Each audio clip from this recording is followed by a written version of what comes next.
Hey, welcome back to the channel. Today we're making KegLand's all grain recipe kit, the West Coast IPA Coastbusters. We'll start by heading to the KegLand website, then finding the single batch recipe to add into the Brewfather app.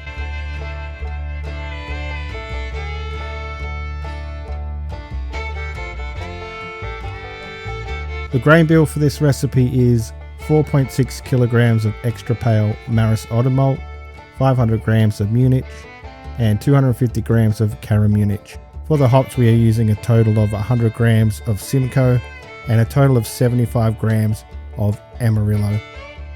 The yeast we are using is Lallemand Bry 97 American West Coast Ale.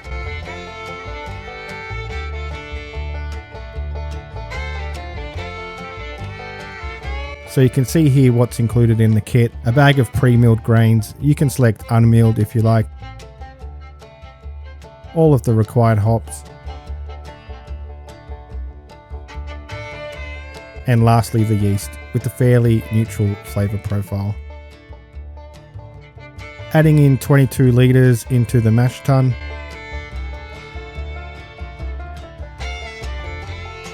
Then 8 litres for the sparging water.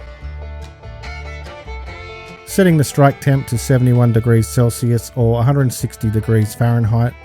If you're adjusting your water profile, now's a good time to add the salts in. We hit the strike temp, now knocking that down to mashing temp of 65 degrees Celsius or 149 degrees Fahrenheit. Slowly adding in the grains and giving it a good mix. Taking our time here so we don't end up with dry clumps of grain in the mash tun. Now attaching the recirculating arm to lift the wort from the bottom of the boiler to the top of the grains to assist in the mashing process.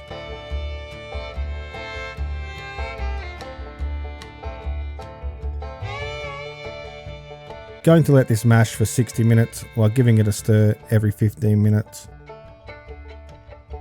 30 minutes into the mashing, setting the sparge water temp to 75 degrees Celsius or 167 degrees Fahrenheit. The 60-minute mash is complete, removing the circulating arm and lifting up the mash tun to start sparging the grains. Pumping the water over the top of the grains until we reach a pre-boil volume of 26 litres. After reaching the pre-boil volume, time to remove the spent grains. Setting the boiler to max temp and getting this wort up to a rolling boil. Taking a pre-boil gravity check, and this came out to 1.049, and we're right on target with this.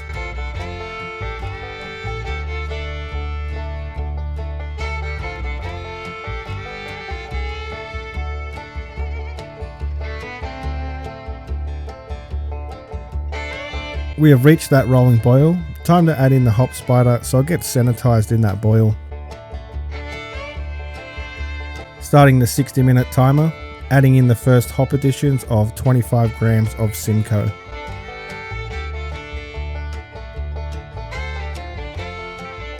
Then with 5 minutes left in the boil, adding in 25 grams of Simcoe and 25 grams of Amarillo hops.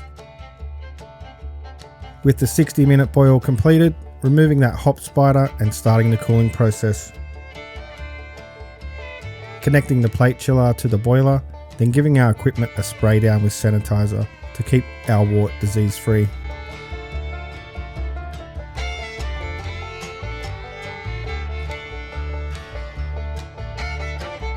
Turning that pump on the boiler to get the wort flowing through the plate chiller. And don't forget to turn the hose on like I did. Idiot.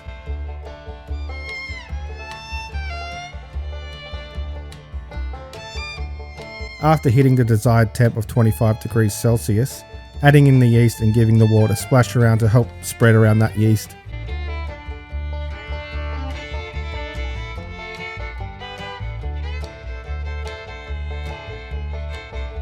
Sanitizing the thermo well. Then adding the wrap pill into the fermenter.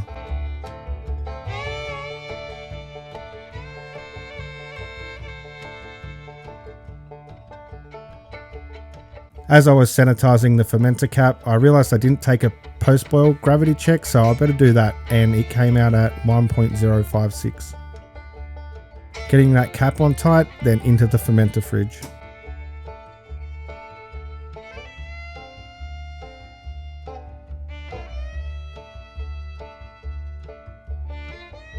Making sure the spunning valve is set to 10 psi, connecting it to the gas line on the pressure fermenter.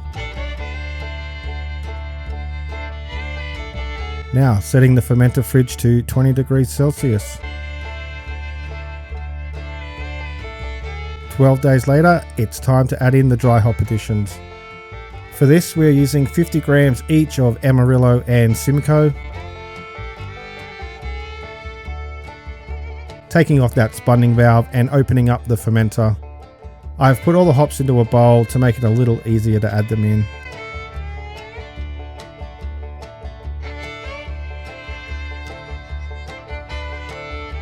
Now they are in, closing back up the fermenter and setting the fridge to 1 degree to start the cold crashing.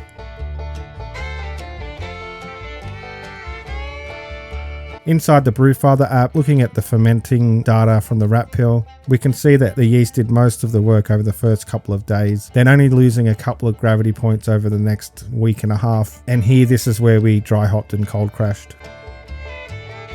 And if you're a homebrew nerd like me, down the side here, we have a bunch of other stats from this recipe. And if you're in the market for homebrewing software, consider supporting the channel by using the affiliate link in the description. You'll also have access to an unlimited number of recipes made by fellow homebrewers. Alright, 2 days later, and it's time to transfer this beer into the keg. Setting the CO2 bottle to 1 bar and connecting that to the gas line on the fermenter.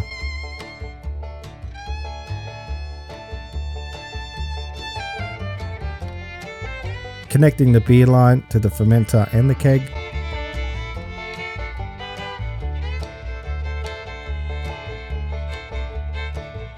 Attaching the release valve to the gas line on the keg and slowly unscrewing it until you hear a slight hissing sound.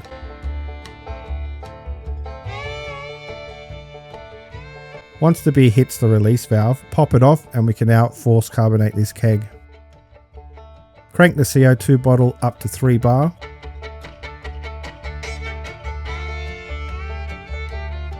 Connect it to the gas line on the keg. And roll on the floor for 2 minutes. After the 2 minutes, release out any excess CO2 and you can connect it to the lines in your keg fridge. I pour out 500 ml to get rid of any crap floating at the bottom of the keg.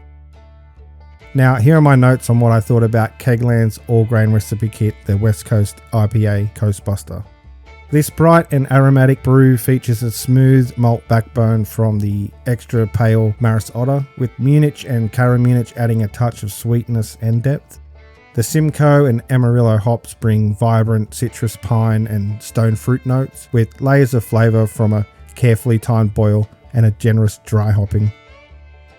After a 14-day fermentation, this beer delivers a crisp yet complex profile, balancing bold hop characters with a refreshing finish. Thanks for hanging around to the end of the video, and I'll see you all in the next one.